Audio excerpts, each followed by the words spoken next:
Hello from NETIO Products. We will show you how to connect useful Wix software with Wi-Fi connected smart power socket from NETIO. Details you can find in application note 46.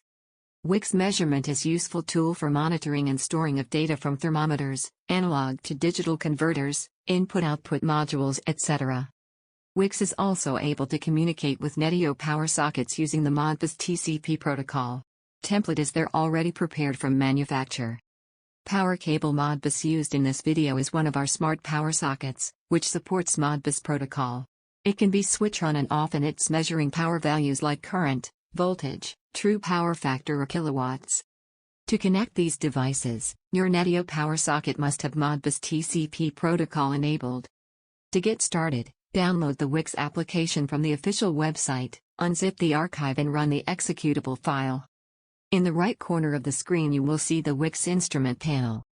To receive data from NETIO Modbus and display it, you must add the device to the Wix interface by clicking the plus button on the panel. In the opened window specify the IP address and communication port of your device. You can always find all devices connected to the Wix in its settings, tab list of modules. Instant measured values can be displayed in text and bar graph form.